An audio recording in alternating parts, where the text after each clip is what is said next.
Ses kontrol.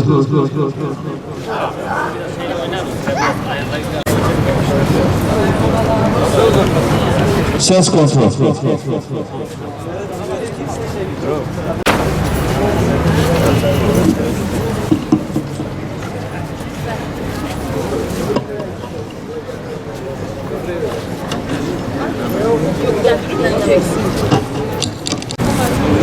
Olduk çeker.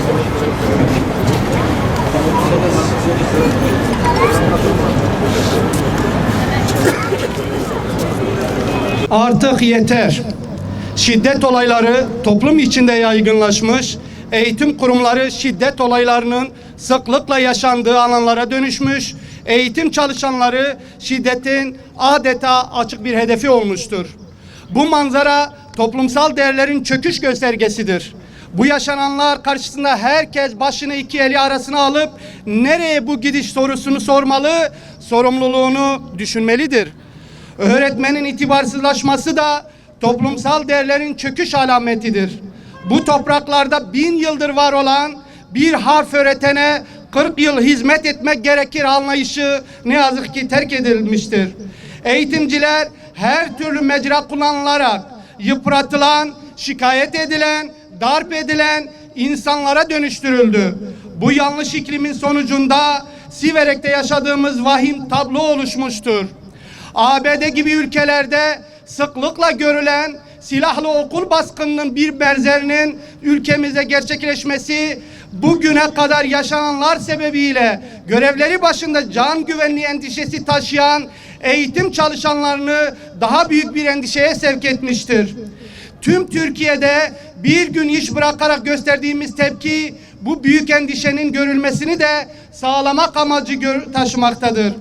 Her yıl Öğretmenler Günü kutlamaları yapılıyor. Öğretmenliğin değerine dair güzel sözler söyleniyor. Öğretmenlerle yaşanmış kıymetli hatıralar paylaşılıyor.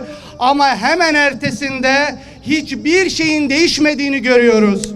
Geliştirilen, kurulan mekanizmalar toplumun üzerine boca edilen haberlerle öğretmenin itibarı yok edilmeye devam ediliyor. Biz öğretmene değer, her şeye değer derken toplumda öğretmen sahipsizdir, vuranın yanına kar kalır düşüncesi hakim olmaktadır. Bu iklimde maalesef öğretmenler öğrencisinden ve velisinden korkar hale gelmiştir. Bu tablo doğru değildir. Bu tablodan ülkemize fayda gelmez. Yarınlarımız aydınlanmaz. Bu tablodan sevgi, saygı çıkmaz. Bu tabloyu kabul etmiyoruz. Yakın zamanda İstanbul'da Fatma Nur Çelik'in şehit edilmesi, Ankara Pursaklar'da bir grubun okula saldırarak öğretmeni darp etmesi ve dün Siverek'te öğretmenlerimizi, öğrencilerimizi, polisimizi ve vatandaşlarımızı hedef alan menfur saldırı bizi 81 ilde iş bırakmaya ve kitlesel eylem kararı almaya sevk etmiştir.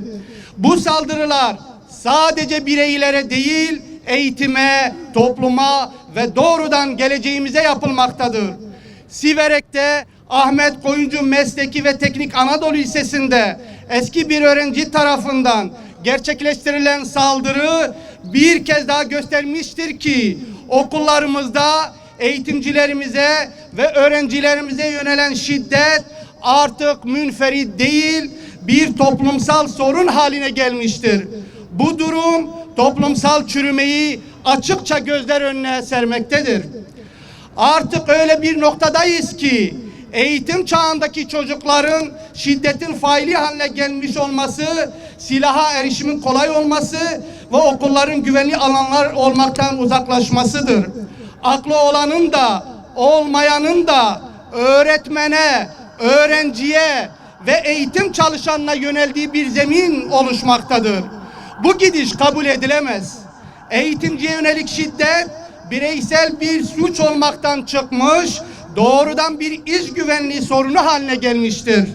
Eğitimcilerimize yönelik her saldırı geleceğimizi karartmakta, eğitim ortamını zehirlemekte ve toplumsal huzuru bozmaktadır. Buradan açık ve net söylüyoruz. Siverek'te yaşanan bu hadise failin sanal medya üzerinden yaptığı tehditlerin zamanında tespit edilmesiyle önlenebilirdi. Eğitim bir senliği olarak sanal medya üzerinden yapılan tehditler tespit edilmeli ve bölgedeki güvenlik birimleri harekete geçirilmelidir. Eğitim hakkını korumak, eğitim ortamında güvenlik ve huzuru sağlamak için öğrenci disiplin yönetmeliği yenilenmelidir. Dijital mecralar yoluyla yapılan istismar, tehditler ve akran zorbalığı konusunda ebeveynlere sorumluluklar yüklenmelidir. Okul polisi uygulaması hayata geçirilmelidir. Her okula rehber öğretmen normu verilmeli, okullarda rehberlik hizmetleri artırılmalıdır. Sanal dünyada yapılanların gerçek ve bağlayıcı adli sonuçları olduğu bilinci öğrencilere kazandırılmalıdır. Bilişim ve çocuk suçlarında adli ihtisaslaşma sağlanmalıdır. İnternet üzerinden okullara veya şahıslara yöneltilen tehditlerin soruşturulmasında adli süreçler daha etkin ve hızlı işletilmelidir. Çocukları ve gençleri şiddete özendiren oyunlar ile ahlaki yozlaşmaya sebep olan sosyal medya içeriklerine karşı gerekli tedbirler ivedilikle alınmalı ve bu içeriklerin yaygınlaşması engellenmelidir. Velilere de açıkça sesleniyoruz. Öğretmenler sizin en kıymetli varlığınız olan çocuklarınıza hizmet için dişini tırnağına takarak çalışmaktadır. Bu temel gerçeği kabul etmek gerekir. Çok basit konularla şikayet edilmek, okulda derste yaşananların aslını öğrenmeden tepki göstermek ve hedef haline getirmekle hiçbir yere varılamaz. Bizler ülkemizin geleceği için sizin kıymetlileriniz olan çocuklarınız için buradayız. Öğretmeni değersizleştiren, hedef haline getiren anlayış en büyük zararı ilk başta çocuklarımıza ve ailelerine vermektedir. Biz bu kötü anlayışın karşısında öğretmenlerimizin itibarını korumak kadar çocuklarımızı ve ülkemizin yarınlarını korumak için de duruyoruz. Bugün Siverekli çocuklar için buradayız. Siverekli öğretmenler için buradayız. Şunu herkes bilmelidir. Öğretmene uzanan el geleceğe uzanmıştır. Öğretmene yapılan saldırı bu milletin vicdanına yapılmıştır. Bu bir uyarıdır.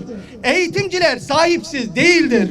Şiddeti normalleştiren, görmezden gelen ve gerekli tedbirleri almayan herkes bu tablonun sorumlusudur. Artık sabrımız kalmamıştır. Devletin en temel yükümlülüğü vatandaşlarının can güvenliğini sağlamaktır. Eğitimcilerin ve öğrencilerin güvenliğini sağlamak, okullarda huzurlu bir eğitim ortamı oluşturmak ertelenemez bir sorumluluktur.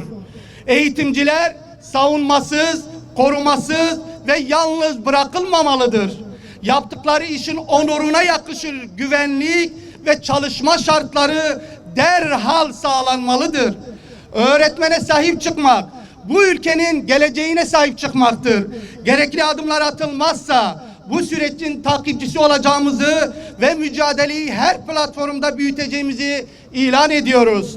Şiddeti nefretle kınıyor, saldırıya uğrayan öğrenci, öğretmen ve okul çalışanlarına acil şifalar diliyoruz.